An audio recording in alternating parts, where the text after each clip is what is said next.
Que sait-on de cette revendication? Comment ça s'est passé? Il y a eu une revendication en deux temps, comme c'était le cas pour Orlando. Donc au début, c'est une branche média de l'État islamique qui a revendiqué en quelques mots, en qualifiant l'assaillant de soldat du califat.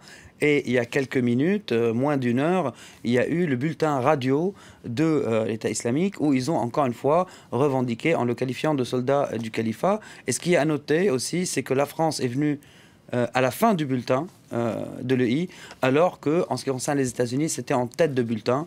Donc la forme est importante. Là, c'est leur manière à dire qu'ils ne donnent pas beaucoup d'importance à la France dans le cadre de cette guerre voulue contre l'Occident. Parce que le choix des mots, de le qualifier de soldat du califat, c'est important. C'est tout aussi important de voir si l'info est en tête de bulletin ou en fin de bulletin. S'il n'avait pas vraiment des liens, même lointain avec le groupe, il l'aurait qualifié autrement. Il l'aurait qualifié de sympathisant, si je puis dire, du califat, comme ils ont qualifié le couple, voilà, les assaillants de San Bernardino, qui est venu après l'attaque du Texas, qui avait échoué, où ils aient qualifié aussi eux-mêmes deux assaillants de soldats du califat. Donc les mots ont leur sens et l'hiérarchie des nouvelles qu'ils donnent ont aussi leur sens. Alors, Larossi Abala, hein, c'est l'homme qui a tué les deux policiers. Que sait-on de son parcours? Est-ce que l'organisation de l'État islamique évoque ce jeune homme de 25 ans originaire des Mureaux?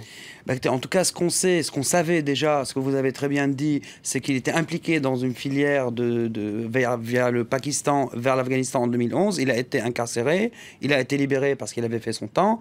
Et on découvre aujourd'hui qu'il était peut-être aussi impliqué dans une filière vers la Syrie. On sait qu'il était sous écoute, d'après des confrères.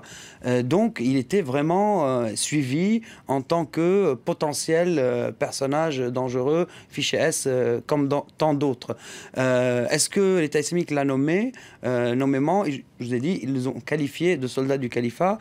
Et vu la vitesse avec laquelle ça a été revendiqué, ça démontre qu'il connaissait au moins une personne dans les rangs de l'actuel État islamique qui a reconnu son pédigré et qui a dit qu'il pouvait y aller et en le qualifiant de soldat du califat. Sinon, il l'aurait qualifié juste de sympathisant, comme on a dit avec le cas du couple de San Bernardino, ou même avec un assaillant en Australie il y a quelques mois qui avait attaqué une chocolaterie. Ils l'ont qualifié aussi de sympathisant. Donc, encore une fois, le choix des mots a son sens. Au moment où l'on parle, est-ce qu'on peut dire qu'il a agi seul, que c'est un loup solitaire, ou il a bénéficié de complicité? On a entendu dire qu'il y a au moins 2 gardes à vue en ce moment du côté des Yvelines.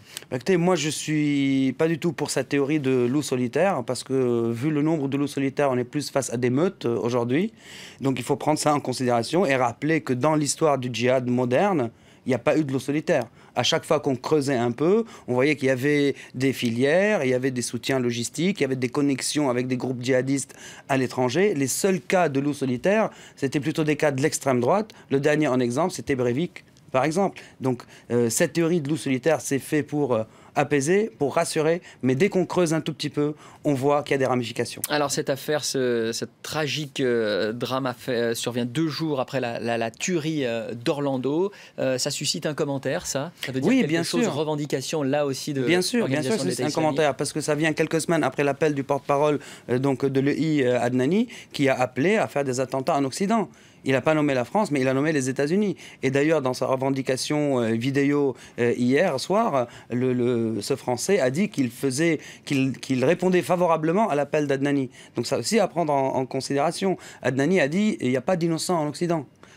Il n'y a pas d'innocents en Occident, donc il faut frapper tout le monde. Et donc, il a même dit qu'il est venu à ses oreilles qu'il y avait des aspirants djihadistes qui n'avaient pas de cible en vue. Et il leur a dit, allez-y, attaquez des innocents. Donc ça à prendre en considération. La nature de la menace terroriste, elle a complètement muté depuis 10 ans.